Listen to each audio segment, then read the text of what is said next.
KBS 코인이라고 해서 저희가 한번 발행해 보도록 하겠습니다. 발행 개수는 이제 거의 무한이라고 생각하시면 되고요. 저희는 샘플로 10억 개를 발행해 보도록 하겠습니다. 10분 이내에 본인이 원하는 토큰명, 토큰 단위, 그다음에 토큰 개수까지 모두 생성할 수 있다는 것을 지금 보여드렸습니다. 이런 암호화폐 제작 툴은 높은 비용을 주고 사는 겁니까? 그러니까 자기만의 카페나 자기만의 밴드를 네이버에서 제공한 카페나 밴드 기능으로 쉽게 만들 수 있듯이 토큰도 블록체인에서 제공한 기본 기능을 사용해서 쉽게 만들 수 있다. 이렇게 생각하시면 됩니다. 어떤 암호화폐 기반의 어떤 방식 토큰입니까? 이더리움 기반의 ERC20 토큰입니다. 한 얼마 정도면 좀 의뢰가 가능할까요? 무료로 들으십시오.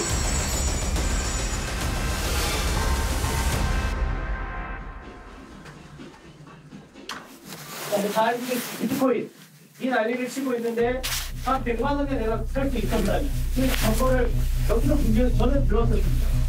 100만 원 그리고 미쳤다고 얘기 지금 평생 후회하고 있습니다. 자, KOK 그럼 뭔데? KOK가 뭔데가 되게 중요하죠. KOK 토큰은 자, 콘텐츠 제작과 참여에 따른 인센티브를 제공하기 위해 우리는 법정 화폐를 주는 게 아닙니다. KOK 토큰이라고 하는 걸 주는 토큰 이코노미를 채택을 했고요. 톡이라는 암호화폐는 취재진이 돈 한 푼 안 들이고 발행한 KBS K코인과 같은 방식으로 만들어진 토큰입니다. 감의 희생으로 바꿔줄 수 있는 토큰이 블록체인이기 때문에 가능합니다. 딱 정해진 요율대로 우리 참여한 대로 받아갈 수 있는 구조인 거고 지금은 4% 금액과 상관없이 지금 지급을 하고 있고요. 밖에는 이걸 모르는 사람들이 이게 뭐 다단계네 뭐네 불법이네 하면서 KOK를 하고 있어요. 진짜로요? 앞으로 돌아다니고. 최소 $300 이상 구매해야 하고 월 이자율 4%에 해당하는 토큰을 추가로 받게 됩니다. 1년으로 환산하면 무려 48%입니다. 꼭 해보시라고 권해드려요. 꼭 해본 거. 코인 지갑에 있으면 계속 코인이 늘어나는 그런 구조인가요? 뭐냐면 비율에 의해서 이제 300불 이상 이렇게 가입을 하니까 거기에 대한 퍼센티지를 해주는 거죠. 그럼 실제로 지금까지 어느 정도 수익을 보셨어요? 협조하는 채굴한 부분에 대해서 이렇게 수익이 발생을 하는 거죠. 그래서 우리 지갑에 쌓이는 겁니다, 그냥. 노란색 게임은 들어보셨나요? 포켓몬 잡으러 돌아다니고. 콕 토큰을 홍보하는 오프라인 영업 조직은 전국에 약 50여 곳입니다. 원금 보장형 KOK 채굴 펀드에 가입했다고 생각하면 쉽게 이해되실 거예요. 우리 회사 이거 들고 튀지 않아요. 우리는 세계를 씹어먹을 포부를 세웠는데 다른 코인 사기꾼들 놈들처럼 들고 튀겠어요? 북미 교포사회 등 외국에서도 회원을 늘려가고 있습니다. 디지털 주권을 찾아오기 위해서 이 사업이 만들어졌다라고요. 프론티어 한 분 한 분들이 열정으로 70만 명의 KOK 회원을 만들었습니다. 이제는 우리가 상상했던 것들이 현실이 되는 순간들로 채워질 것입니다. 2021년까지 보여준 KOK의 토큰의 상승이 증거입니다. KOK의 향 목표는 무엇일까? 전 세계 245개국, 회원 1억 명, KOK 코인 $100. 이것이 KOK의 비전입니다. 콕 재단이 발행한 토큰은 50억 개, 그중 15억 개를 유통량으로 정했습니다. 현재 1억 5천만 개 가량이 거래됐고 한때 개당 $7까지 오르기도 했습니다. 토큰을 구매한 금액은 1조 원 가량으로 추정됩니다. 그런데 콕 토큰 홍보 과정에서 소개되는 채굴이라는 건 비트코인과 이더리움 등 코인에만 적용되는 방식입니다. 그래픽카드 수백 개를 배치한 채굴장을 운영해야 해 적지 않은 비용이 듭니다. 하지만 콕은 토큰입니다. 홍보 과정에서 언급되는 채굴은 이미 발행된 토큰을 나눠주는 것에 불과합니다. 콕 토큰과 연계된 콕플레이라는 앱에서 최소 $300 이상의 콕 토큰을 구입하면 매 순간 이 암호화폐로 채굴이라는 명목의 수당이 조금씩 늘어나는 방식입니다. 제작에 거의 비용이 들지 않는 토큰. 이게 발행과 동시에 가격이 형성되는 비법은 뭘까? 토큰 홍보 관계자를 찾아갔습니다. 앉으세요. 유저를 먼저 모아놓으면 유저의 숫자에 따라서 컨텐츠가 점점 들어올 것이다. 지금 컨텐츠 들어와 있는 것은요. 회사가 대부분 산 거예요. 구색을 맞추기 위해서 컨텐츠 플랫폼이기 때문에 아직은 유저가 전 세계 70만, 80만밖에 안 됩니다. 토큰의 값에 영향을 미치는 건 회원 숫자였습니다. 신규 회원이 계속 들어와 토큰을 사주면 가격이 올라 모두가 돈을 번다는 논리입니다. 여기서 토큰 이코노미를 정확히 이해하실 필요가 있습니다. 결국에는 내가 갖고 있는 토큰의 가치가 올라갈 수밖에 없는 이치, 비트코인하고 똑같은 이치입니다. 이것을 가지고 토큰 이코노미라고 하는 거예요. 미국으로 건너와 투자자를 끌어모으고 있다. 회원을 모집하는 방식은 다단계와 비슷합니다. 플레이 수사 착수에 미덕 구현한다. 처음 투자하면 1성, 여기에 5명을 자기 밑으로 가입시키면 2성으로 승급합니다. 그 위로 3성, 4성 등 피라미드와 유사하게 올라가며 자기 밑으로 회원을 가입시키면 추가로 후원 보상과 등급 보상을 가상화폐로 받는 구조입니다. 전 세계적으로 8성까지 존재합니다. 이들은 모두 프론티어라고 불립니다. 5명이 이제 1성이라는 승급 체계를, 직급 체계를 가지고 있고요. 그다음에 이제 2성에서 이제 똑같이 이제 5명이 이제 3인 이상 이렇게 이제 나오면서 이제 승급하는 그런 체계를 가지고 있습니다. 회원을 가입시키면 본인한테 보상 토큰이 지급되고 수익이 늘어나는 구조입니다. 저를 통해 회원 가입하면 그분 예치금의 연평균 48%를 저도 받아요. 저는 원금 49만 5천 원에 수익금 252만 원을, 아빠는 원금 49만 5천 원에 수익금 84만 원을, 언니는 원금 49만 5천 원에 수익금 84만 원을 벌었어요.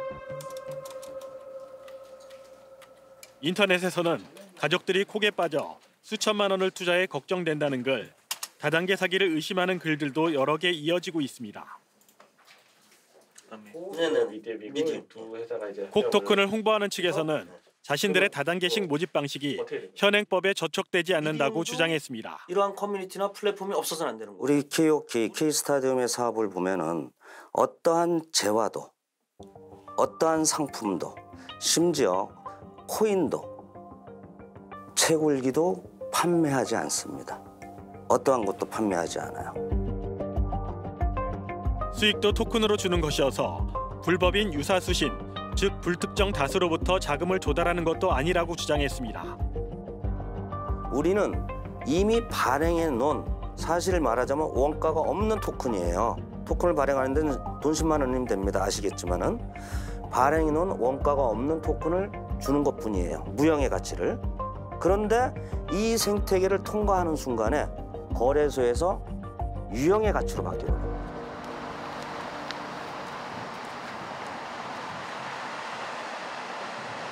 그런데 암호화폐 전문가의 판단은 다릅니다.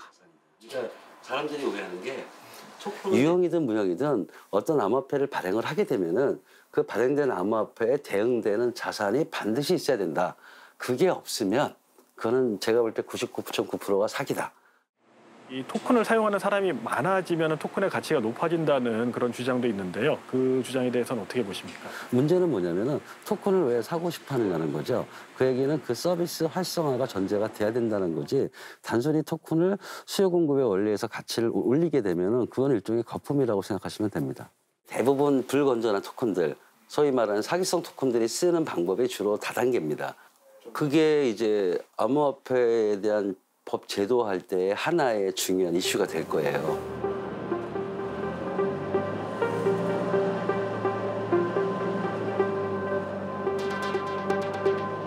콕 토큰의 실체를 추적해온 사람들을 만나봤습니다. 지인 때문에 작년 9월부터 좀 추적을 시작을 했었죠. 그분하고는 이제 벌써 이제 손절을 했고, 손절을 한 상황이고, 여러 번 뭐 설득도 해봤지만 안 되고, 이거에 대한 믿음은 상상 이상. 이 피라미드 폰지는 아랫돌 빼서 윗돌 얘기하는 거거든요. 그러니까 신규 유저가 유입이 안 되면 이자, 그러니까 후원 수당이나 아니면 어떤 수당을 줄 수 있는 돈이 사라지게 되는 거잖아요. 콕 토큰의 가치는 어떻게 판단할 수 있을까? 암호화폐 시장의 상장은 실적이 뒷받침돼야 하는 일반 주식시장과는 반대로 진행됩니다. 사업 계획서부터 내고 토큰을 발행합니다. 사업이 전망이 있다고 판단한 투자자들이 토큰을 구입하고 회사는 이 돈으로 사업을 진행합니다. 콕 토큰이 내세운 사업 모델은 한국의 넷플릭스를 표방한 콕플레이라는 앱입니다. 한류 콘텐츠를 만들어 수출해 돈을 벌겠다는 겁니다. 용어들은 보면 다 현란해요. 그렇잖아요. 딱 보셔도. 토큰을 가지고 뭘 하겠다라는 건지 솔직히 전 잘 모르겠어요. 이 K 콘텐츠를 가지고 콕에서 하는 거는 아무것도 없거든요. 그냥 영화 몇 개 올려놓고 게임 몇 개 올려놓고 그냥 그것만 표명한 것뿐이에요. 아무것도 없고. 콕플레이 앱에 올려놓은 수익 모델들을 확인해봤습니다. 웹툰, 비디오, 영화, 게임 등 여러 카테고리가 보입니다. 영화 카테고리로 들어가봤습니다. 여러 콘텐츠들이 올라와 있습니다. 하지만 대부분 경쟁력이 없어 수익을 내지 못하는 콘텐츠들입니다. 플랫폼에 대한 콘텐츠 수수료 영업이익이 있어요. 근데 이것은 말씀드렸지만 아직 콘텐츠들이 자발적으로 들어오지 못하고 있는 거예요. 그러면 이 영업이익으로 여러분들한테 보상을 내드립니다 라고 한다면 그것 자체가 사기고 거짓이에요. 취재진은 콕 토큰을 소유한 콕 재단의 실체에 접근해 보기로 했습니다. 우선 콕 토큰이 상장된 외국 암호화폐 거래소의 공시를 찾아봤습니다. 지난 2019년에 만들어진 홍콩계 회사로 나옵니다. 그런데 회사 주소지는 서울 강남구 학동으로 돼 있습니다.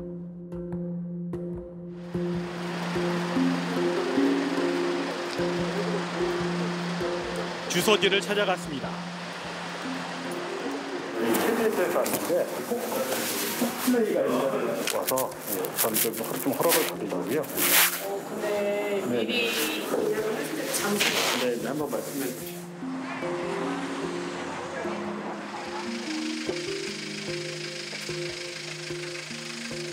며칠 뒤 다시 찾아갔습니다. 콕플레이 측에서는 자기네랑 미팅이랑 같은 회사라고 얘기를 하셔가지고 자, 이거 그거 확인 처음에 저희 그거 때문에 진짜 회사 망할 지경인데 정말. 국내 회사가 아니고 뭐 해외 회사인데 뭐 이제 돈도 많고 그래서 지금 기술이 많이 필요하다. 한국에서도 매출을 좀 꽤 받았죠. 제가 정확하게는 모르겠지만 70억 정도 매출을 받으면. 콕 토큰은 콕 재단이 발행했고 콕플레이 앱을 운영했던 건 미디움인 것으로 확인됐습니다. 하지만 미디움 대표는 공식 인터뷰를 거부했습니다.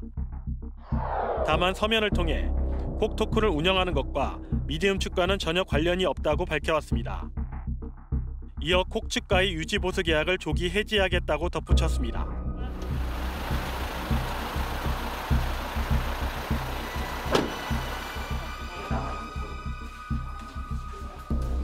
취재진은 콕 토큰을 둘러싼 논란의 실체를 파악하기 위해 이 토큰을 최초로 설계한 콕 재단 이사장을 찾아갔습니다. 토큰 이코노미 가치, 어떤 비전이 원론적인 것이고 하지만은 이것을 들고 뛸 사람들, 곧 서부를 개척할 사람들, 미국식으로 표현한다면 그 사람들에게는 많은 위험이 따릅니다. 그들에게 뭘 해주면 뛸 수 있는 확실한 어떤 그런 보상이 이런 것이다. 그러면 이 사업 영업 방식도 최 박사님 직접 하시는 거예요? 영업 방식에는 저는 크게 어떻게 개입 안 한다고 볼 수도 있고 그런 쪽은 또 제 역량도 제 그 강점도 아니고. 그런데 대화 중 최 이사장의 입에서 이상한 내용이 나왔습니다. 그때의 KOK 가격으로 이제 이걸 말씀드리다가 제가 까먹었는데 지금까지 세이셸이 저희가 세이셸 공화국에 설립된 회사이기 때문에 세이셸의 법을 따라야 돼요. 취재진이 파악했던 콕 토큰 업체는 홍콩 법인이었는데 아프리카에 있는 세이셸 공화국으로 소재가 바뀌었다는 겁니다. 최대 수익은 17만 불까지. 저 세이셸을 안 가봤어요, 솔직히. 네, 안 가봤지만은 세이셸은 그렇게 많은 전 세계적으로 아예 거기는 그 부서가 있어요. 전 세계적으로 많은 그런 그 기업과 재단들이 우리나라에 설립해다오. 아니 그걸 총괄하는 그것이 어떤 부인지 국인지 실인지 청인지 그건 잘 모르겠어요. 그러면 재단은 이 돈을 지금 어떻게 지금 사용하고 있는 거예요? 재단은 그 돈을 재단이 가지고 있고 재단이 그것을 그대로 금고 속에다가만 묵혀두지는 않아요. 당연히 어떤 그런 은행에도 그런 개념이 있던데 지급보증률인가요? BIS인가? 어떤 그런 것을 내부적으로 유지를 하면서 그걸 가지고 운영을 해서 일단 디지털 컨텐츠랄지 이런 거 뭔가 운용을 해야 되잖아요.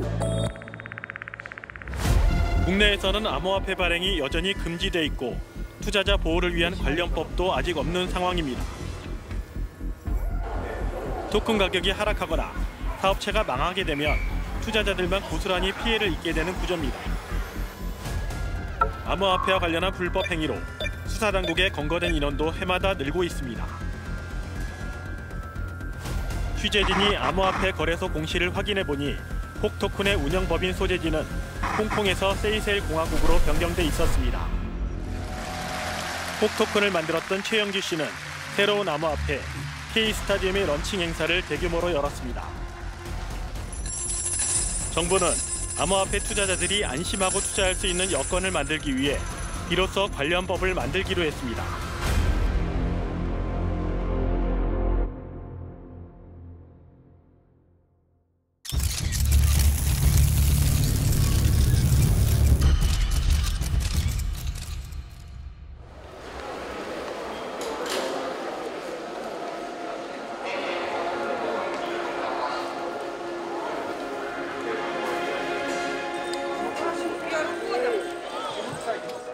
영계도 이거 하나님 보내서 왔어. 내 걷지 못하는 게. 이 하나님 진짜 내 이렇게 왔단 말이야.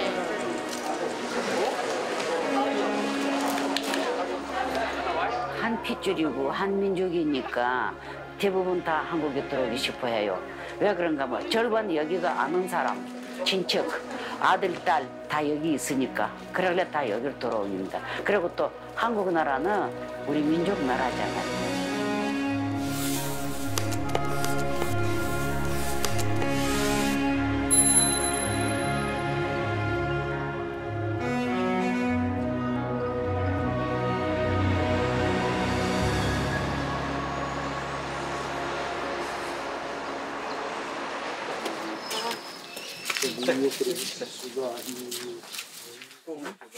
하루 일과를 마치고 집에 돌아온 김 에두아르드 씨.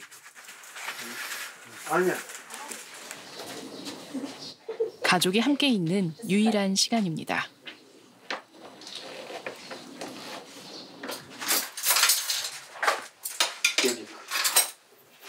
Владька, двигайся вот ближе к линии, чтобы мамка, главное, приехала. Основная фигня, блин. Как гостят.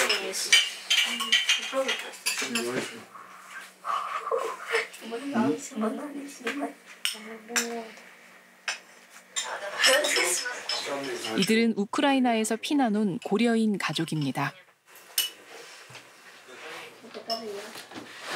5년 전에 정착한 남동생 집에서 잠시 머물고 있습니다.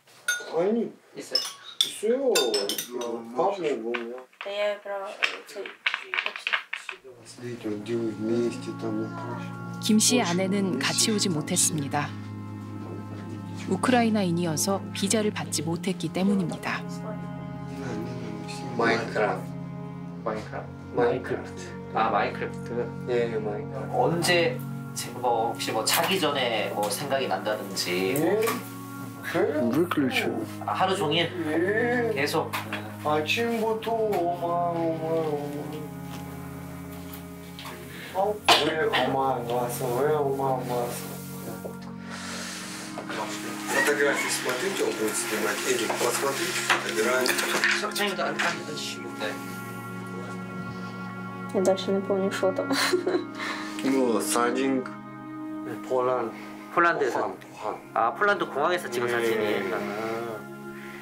저분이 이제 그 아내분이신 거죠. 예. 공항까지는 같이 갔는데 마지막에 공항에서 이제 못 나오거든요. Просто посидеть, поговорить, Че, как, а Владик? Честно, ради мамки на что не пойдешь, она боится еще.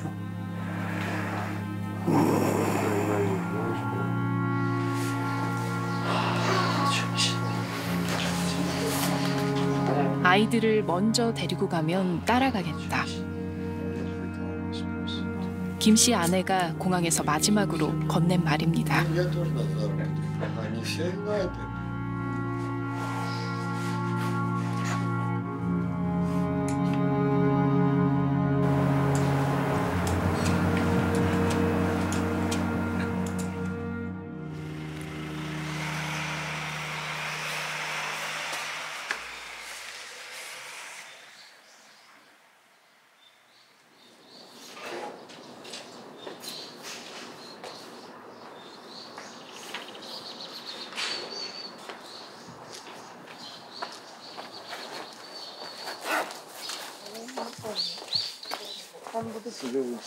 김 씨와 딸이 어디론가 향합니다.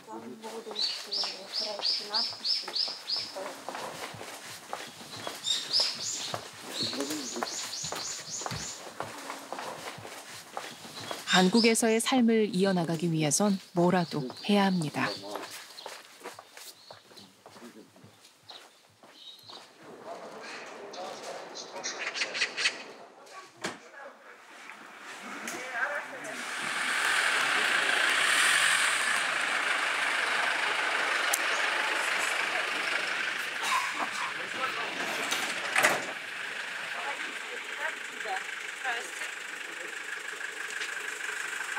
Пока, давайте, что тоже так тяжело.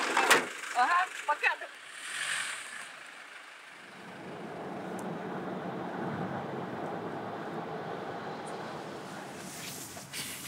광주 시내에서 1시간 정도 떨어진 농가입니다. Военный, да? Это не на работу, блядь, а на прогулку, нахуй, куда-то, блядь, идешь. Слушай, они со звуком записывают. Я сразу Мише сказала, Миша, по-моему, они набрали это других.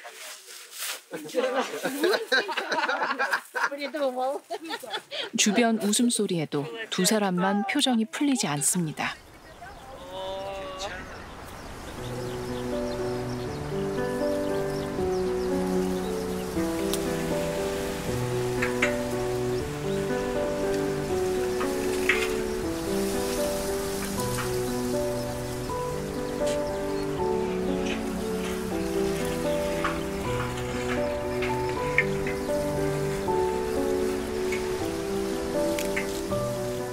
Я занимался на Украине земледелием. Сажал картошку, кабачки, огурцы. Земли хватало возле ставка. Хорошо жил, нормально жил. Все было. И машина, и дом, все есть. Конечно, жалко. Ну, сюда приехали, здесь вот работаем, живем. Мы же говорили про войну, мы не хотим про войну вообще говорить. Мы хотим просто... Корея нас сразу приняла. Ну, здесь все нормально у нас. Вот работаем, живем, привыкаем к новой жизни. Корейцы нас нормально приняли. С уважением, все нормально здесь у нас. Ну, что я хочу сказать, чтобы был мир на земле, да, чтобы мы все дружно жили и дальше, в дальнейшем зарабатывать деньги, жить, чтобы нормально, чтобы не страдали никто, ничего. Ну, чтобы у всех все хорошо было.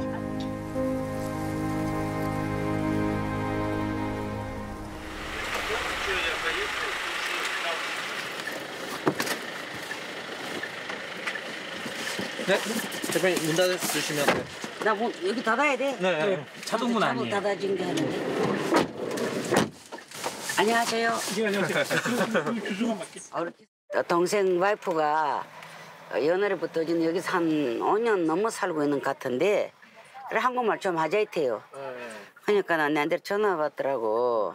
제가 남편이 형 애들 둘 데리고 와이프가 같이 우크라이나 폴란드 나갔는데 좀 돌봐줄 수 없어요. 왜 없겠냐?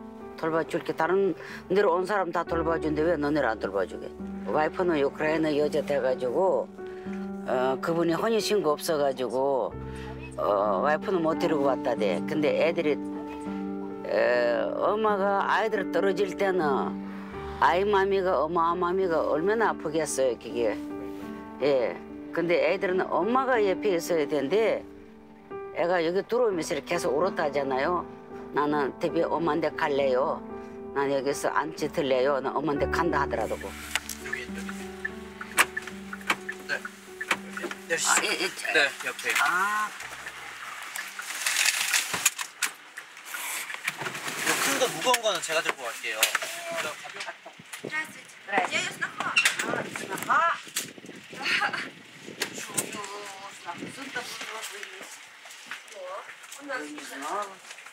Тоже сын. Вот так вот. Открой.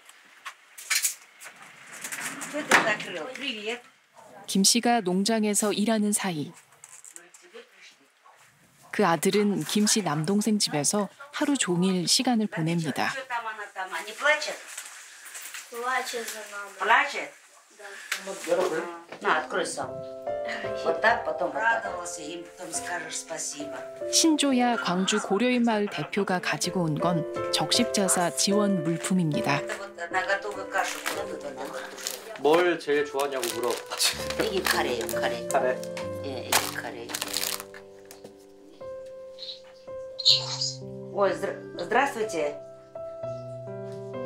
Наталья. А вот нельзя вот это сейчас нам сделать, вот это, камеру? Спасибо, хорошо. Алло. Як тебе діти? Нормально, а в тебе як? Чи піти? А де ти вчора була? Вип'ять. Спасибо. Дома? А що ще робила?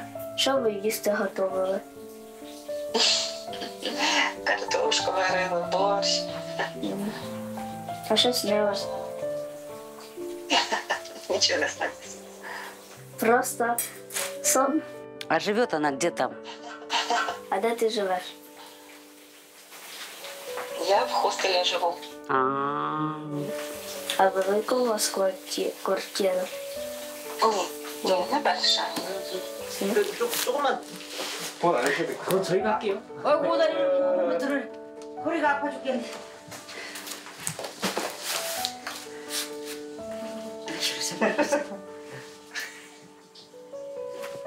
Я тебе как бабуля. Ее готовы, ее просто подогреть. Это вот. Это знаешь, что за супы вот это от костей навар? Вот это.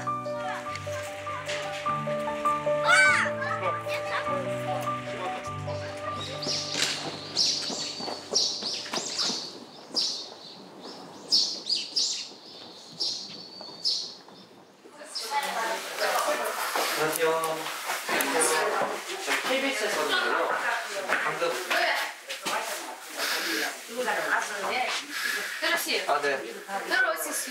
방금. 아, 네. 한국에 정착해 있던 고려인들. 고일날도 있다고 하던데. 고일날이 없는 것 같은데. 바쁜 하루가 시작됩니다. 없는데 다른 데서 또 불렀는지 모르죠.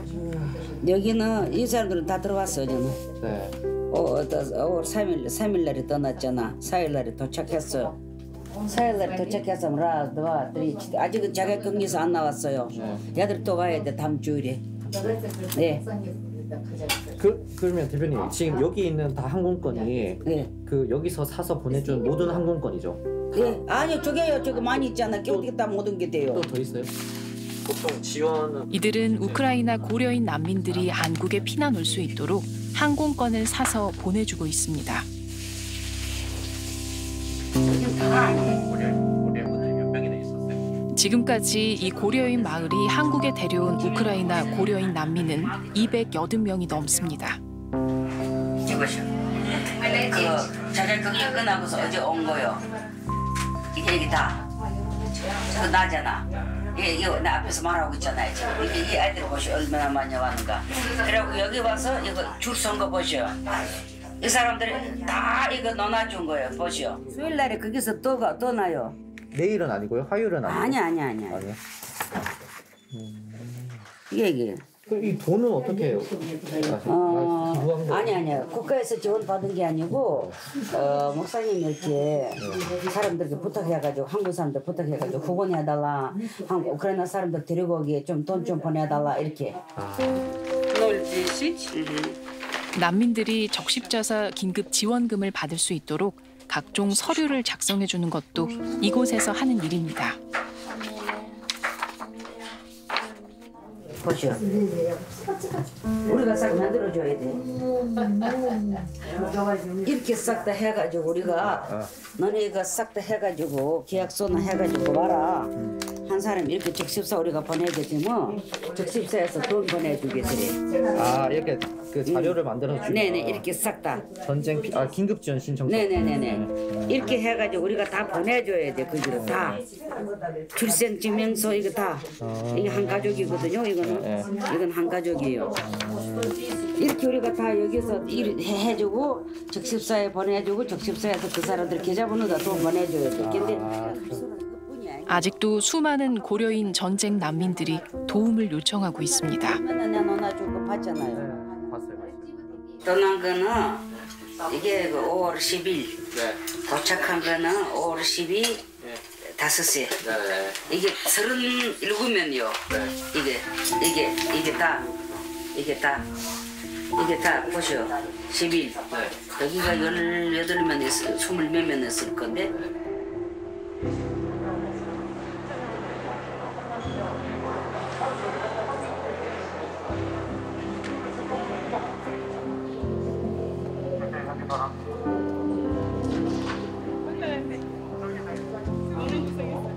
현재 전쟁 중인 우크라이나에는 약 3만 명의 고려인이 살고 있는 것으로 알려져 있습니다.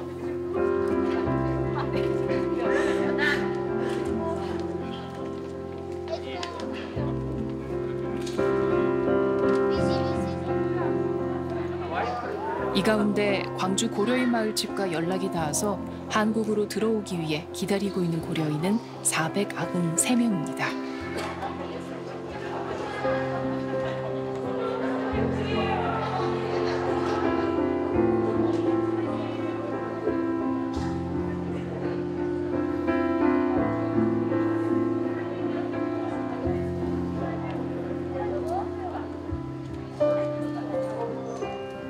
На самом деле было тяжело уезжать из Украины, но этот путь был не тяжелым благодаря поддержке Кореи. Правительство, они очень быстро выдали визы, купили нам билеты. Мы очень благодарны. Дорога сюда не была тяжелой. Было тяжело в Украине.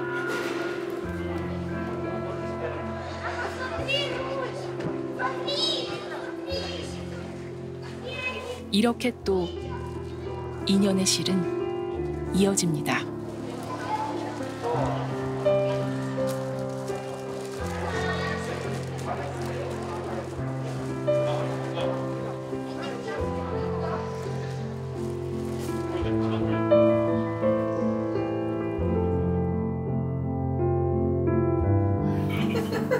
Чего не узнал? 누군가 한 건가? Лё. Да? 이제 알아봤어. 세상에. 아이고. 아, 좋대. 아빠 봐서 좋대. День, когда они под Николаев начали подходить, оставив, получается, там семью, потому что первые 1,5 месяца просидели, все сбережения закончились. Ну, у меня документы просто были, и у меня как бы проблем не было. То есть я поехал через Румынию, я прилетел сюда. Я вот очень прошу, чтобы помогли скорее, чтобы это все устаканилось, чтобы сюда это их вообще, то есть даже внешне я не похож на иностранца, и даже когда видят, то есть все понимающие, даже намеков абсолютно такого нет, все даже более чем гладко, очень нравится.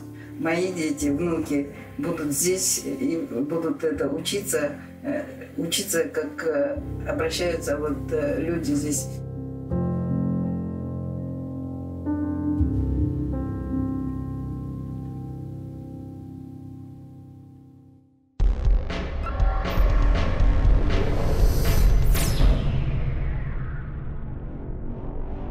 국민 여러분, 오늘 밤 국민 여러분과 저는 진솔하게 이야기를 나누고 싶습니다. 더 적극적으로 각계 각층 국민 여러분의 목소리에 귀 기울이겠습니다. 군림하고 통치하는 대통령이 아니라 대화하고 소통하는 대통령이 되겠습니다. 국제사회에서 책임을 다하고 존경받는 나라를 위대한 국민 여러분과 함께 반드시 만들어 나가겠습니다. 존경하는 국민 여러분, 대통령입니다.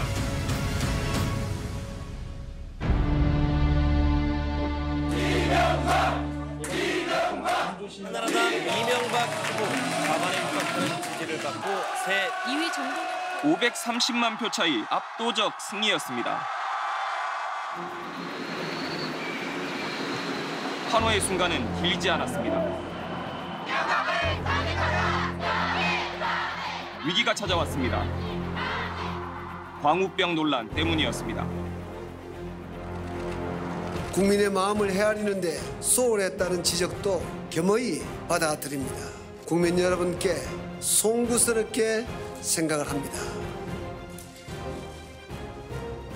불도저라 불리며 성과만을 강조하던 대통령은 뒤늦게 소통의 중요성을 깨달았습니다. 저희 정부가 조금 열심히 하겠다고 해서 너무 서둘렀던 감이 있지 않는가.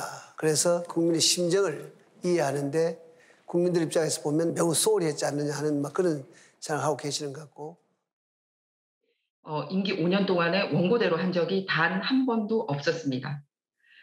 대통령 당신의 생각과 당신이 이해하시는 방식으로 언어를 자유롭게 하셨고요.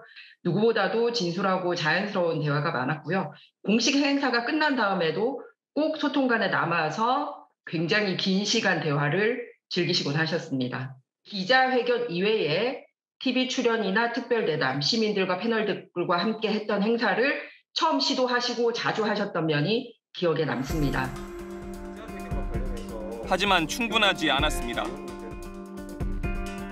김대중, 노무현 두 전임 대통령이 재임 기간 모두 150회가량 기자회견에 나섰던 반면 이명박 전 대통령이 기자회견이나 방송에 출연해 소통에 나섰던 건 채 20차례가 되지 않았습니다. 나름의 저돌성이라든가 자신감 같은 것도 없지 않았던 그런 캐릭터라고 생각을 하거든요. 그러니까 이제 뒤로 갈수록 해명하고 홍보하고 자꾸 이제 뭔가를 자랑하려고 하는 쪽으로 결국 좀 가게 된 면이 좀 강했고. 지금 박근혜 대통령께서 도착하셨습니다. 박근혜 정부가 들어서자 대통령과 국민 간의 소통 자리는 더 줄어들었습니다. 박근혜 전 대통령이 임기 동안 기자회견이나 간담회, 대담 등에 나선 건 단 5번뿐이었습니다. 기자들의 질문, 순서 같은 것도 사실상 정하고 그래서 그 안에서 큰 틀을 벗어나기는 쉽지는 않아요. 국가 안보와 관련된 것도 있고 그 설익은 그런 정책을 미리 발표할 수도 없고 대통령이 그냥 그 어떤 사람을 만나라든가 이런 일정 이런 것들이 다 대국민 메시지예요. 단순히 대국민 담화만 갖고 양적인 비교를 하는 것은 적절치 않다고 보고 그런 마련에서는 저는 박근혜 대통령이 현장 방문이 상당히 많았던 대통령으로 제가 기억하고 있어요. 숫자 자체로는 적었을 거예요. 다만 박근혜 대통령은 잘 아시다시피 대중정치인이셨기 때문에 말이 짧지만 굉장히 강력한 호소력을 가졌던 그런 대국민 메시지가 많았어요.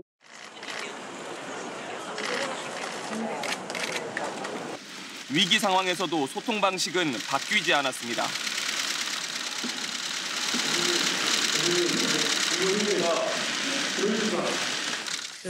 여러 가지 오늘은 무거운 말씀을 이렇게 드렸기 때문에 여러분들께서 질문하고 싶은 것도 그때 하시면 좋겠습니다. 예. 박 전 대통령은 헌정 사상 처음으로 탄핵당했습니다. 문재인 전 대통령은 어땠을까? 국민과 수시로 소통하는 대통령이 되겠습니다. 주요 사안은 대통령이 직접 언론에 브리핑하겠습니다. 대통령의 기자회견은 사뭇 달라졌습니다. 질문자를 지정하지도 질문 내용을 조율하지도 않았습니다. 국민청원 도입, 국민과의 대화 등 대국민 직접 소통도 늘어났습니다. 단순히 기자회견 또는 뭐 기자간담회, 국민과의 대화보다는 훨씬 더 넓은 범위에서 소통을 생각하셨고 그만큼 굉장히 적극적이었다 이렇게 생각하는데요. 문재인 대통령이 가지고 있는 국민 소통의 어떤 철학, 즉 국민을 대상으로 보는 게 아니고 국민을 파트너로 또 대화의 대상, 대화의 주체로 그리고 통치의 또한 주체로서 국민을 생각했다. 그런데 5년 임기가 끝난 지금 문재인 전 대통령의 대국민 소통에 대한 평가는 엇갈립니다. 우선 소통 방식의 다양성과 내용 면에서 진일보한 대통령이었다는 평가가 있습니다. 언론과의 소통은 소통대로 하고 거기에다가 SNS를 통해서 또 낮은 경우를 통한 현장에서의 국민과의 소통, 그다음에 국민청원이라든지 또 청와대 유튜브 라이브를 진행해서 정부 정책들을 발표한 적들도 많은데요. 다양한 도구들을 통해서 국민과의 소통을 시도했기 때문에 총량으로 봤을 때는 그 어떤 정보보다 훨씬 많은 양의 소통을 했던 걸로 기억합니다. 반면 기대에 미치지 못했다는 비판도 공존합니다. 짜여진 이미지, 아주 잘 연출된 이미지, 정교하게 기획되고 연출된 그런 이미지로만 국민들한테 나타나려고 했던 그런 측면에서 본다면 박근혜 정부랑 크게 다를 게 없지 않은가라는 생각이 들고요. 기자회견과 간담회, 방송 출연 등으로만 국한해 본다면 문재인 전 대통령의 소통은 이명박 전 대통령과 비슷한 수준에 그쳤습니다. 대통령을 둘러싼 팬덤, 즉 강력한 지지층이 때때로 소통을 막기도 했습니다. 정당한 비판을 해도 돌아오는 게 그런 집단 린치, 온라인상의 집단 테러 이렇게 돌아오니까 위축될 수밖에 없고요. 그런 어떤 그 팬덤 문화가 어떤 그 건강한 어떤 그 비판 문화를 좀 방해하는 요소가 분명히 되고 있는 것입니다. 의견이 달라서 이런 언론과의 자연스러운 소통 또는 공격과 비판과 방어와 설득 이런 과정들이 자연스럽다라고 하는 것을 좀 알려줬더라면 얼마나 우리 사회가 훨씬 더 많이 서로 소통할 수 있는 사회가 됐을까라는 아쉬움이 있죠. 임기를 마친 문 전 대통령의 생각은 어떨까? 어쨌든 소통이 부족했다라는 평가를 받지 않을 정도로 우리가 더 많은 소통에 노력을 기울였어야 했다. 그런 점은 우리가 부정할 수는 없죠. 예. 다만 이제 그런 사정을 알아달라는 거. 예. 국경 없는 기자회가 발표하는 언론 자유 지수에서 올해 우리나라 순위는 43위. 문재인 전 대통령은 이명박, 박근혜 전 대통령보다는 높은 성적표를 받아들었지만 참여정부 시절에는 미치지 못했습니다. 지금 윤석열 대통령 네 분께서 도착하셨습니다. 이제 윤석열 대통령의 시간입니다. 자유민주주의와 시장경제 체제를 기반으로 국민이 진정한 주인인 나라로 재건하고 출근길에 기자들의 자유로운 질문을 받은 첫 대통령, 기대감을 키웠습니다.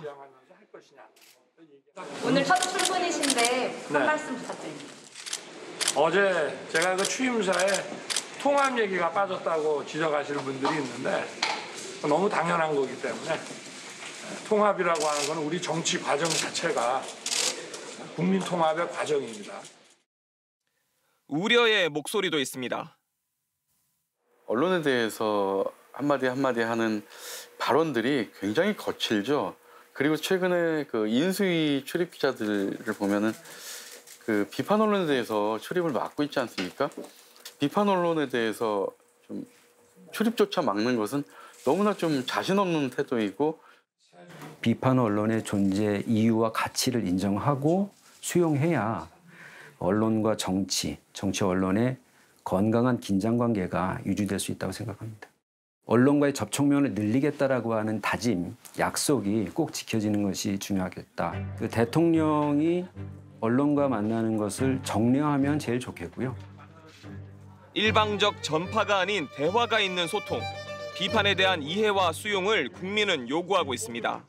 5년 뒤 평가는 윤 대통령의 소통 철학과 의지에 달려 있습니다.